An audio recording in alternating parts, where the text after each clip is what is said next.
when you get to that level, like when you're in college, you can just rear back and throw. And that's what a lot of what is taught now, because we are building kind of cyborgs a little bit. All these guys throw so hard, and it, college level hitters, when you get deep, down to the bottom of the order, I don't care what level you're at.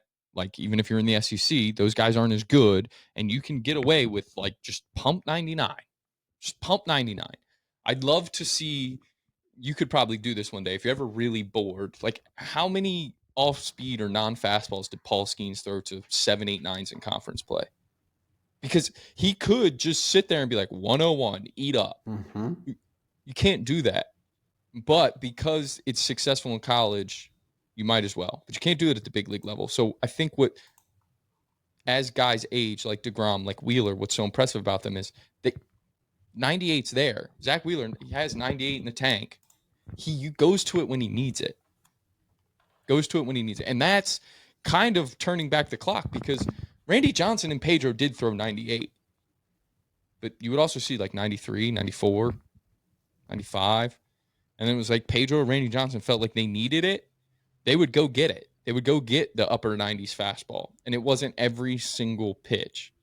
And I think that's also why guys like that could kind of command the ball a little better. It's easier when you're not reaching back every time to Even command for the you baseball. and I, right? Yeah. Like we could rear back for 76 right now. It's not going to be accurate. I could throw 68 straight. Correct. No different for those guys, right? And Justin Verlander early in his career, when he used to sit 91, 93 and then ramp it up at the end of the games and use that kind of adrenaline dump in his last inning and ramp it up to 100, was always one of the coolest things to see. And it is one of those things where I think, and rightfully so, now I think you should be closer to that higher end more times than not. But Sure. at 90% with a good command is better than what those guys were doing, which is probably closer to like 80% with like looking for double plus command and really putting that baseball where they have it. And I think that's where you start to see the gaps between what are aces at the major league level compared to mid rotation, compared to bottom of the rotation, because I think there's a surface level of stuff that is required to be in a starting rotation.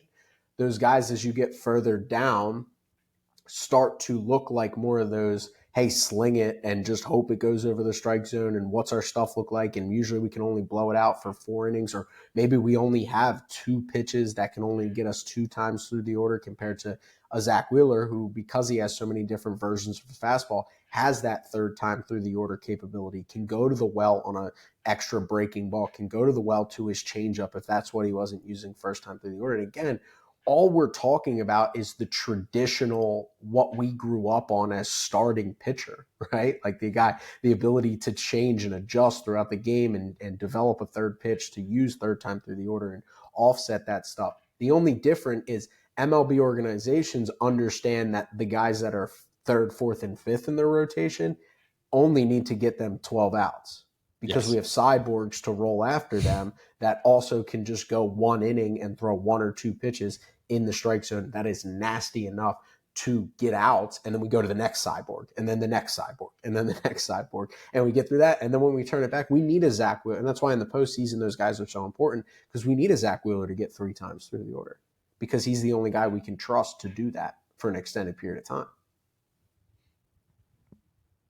Yeah, and I think the biggest thing with it too now is like when we're evaluating pitchers, I would hope we're at a point now that the first thing we look at isn't velocity, right? Because there was a long stretch of time where when we would evaluate a pitcher, the very first thing we look at was velo, right? What's your velocity? And that's when we were recruiting, when we were evaluating our own roster, is mainly what my thought is, because you have so much information on the guys on your roster that you should now look at what kind of stuff can they build, right? And like velocity is certainly a piece of it. And there's a floor.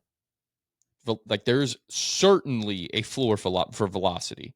And again, I'm not out here banging the drum that like velo, we shouldn't just be chasing velo. No, if you can throw 99 miles an hour, please do. Throw it. Throw it a lot. First and foremost. Right? Throw that first and foremost and figure out the rest. The point being is the guy that throws 99 might not be as good as the guy that throws 93. And because of everything we have now, Kinetrex mounts with force plates in them to understand, how they're moving, Edgertronic cameras, TrackMan, markerless motion capture. We can understand stuff, efficiency, command, all better with this stuff. So the guy that throws 93, right, can be better depending on what his other stuff is and how it complements each other. Because if you're just a guy who's going to spray 99, like, you're going to have success for your whole life, and you'll probably even become a professional baseball player because you throw 99 miles an hour. But there is certainly a cap to your ceiling because, again, it's not all about velocity. So when we evaluate pitchers, I would hope that that is not the first thing we look at anymore. Again, it's certainly a piece of the puzzle, but it's like, let's look at, well, what does the fastball do? What does the other stuff do in complement to the fastball? We talked to a coach the other day who was talking about evaluating pitchers on Saturday. We were talking to a coach who was talking about evaluating pitchers, and he said, yeah, like, I got a call. Why didn't I have this guy high? And he was like, yeah, he throws 94 miles an hour in high school, but his breaking ball's 71. Mm-hmm. Like, he can't throw anything else. He just has that. And, like, so there are guys that have other stuff that's better than just one fastball, one pitch. And I think that's what I would like to see. My hope is that, and I think that is what's happening at the major league level, certainly. And again, there's always a spot for the guys that throw 99. There always will be, because, again, you can throw 99 down the middle and miss barrels because it's really hard to hit that. Well, even to build off that, those guys are, you go to a facility, right? One of the big facilities. I'm not going to pick one. There's guys that throw 99 in there right now. And guess what's happening right now? Right. They're free agents. Baseball. Yeah. Baseball is happening right now. So, like, even that is not, because exactly what you're saying. Like, if you're a young kid coach, high school coach, middle school coach, and you listen to this and you're saying, well, my kid throws 68 and he can command it into a red soul. There is a range, and there's a range that you have to be within to start, right? Us recruiting, when we were recruiting, if you weren't hitting, like, again, if you went to Tom Riley and said, I really like the way this kid pitched at Diamond Nation this weekend, and he was like, all right, what do you got on? What's the first thing you said? You're going to say he was 72 to 74, right? Like, no. Hey, he hit this benchmark. Like, hey, he flashed 86. Okay, now let me hear the rest.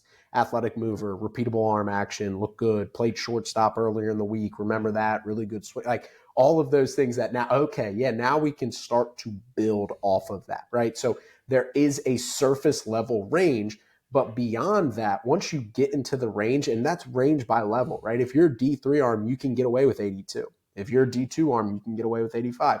If you're in the SEC, you can't be 85, right? Like, those guys have to get to that benchmark of 94. You better have some kind of outlier, and usually that means you're scraping your knuckles on the ground when you throw it. Yes. That's about your 100%. Only shot. Yeah. Like,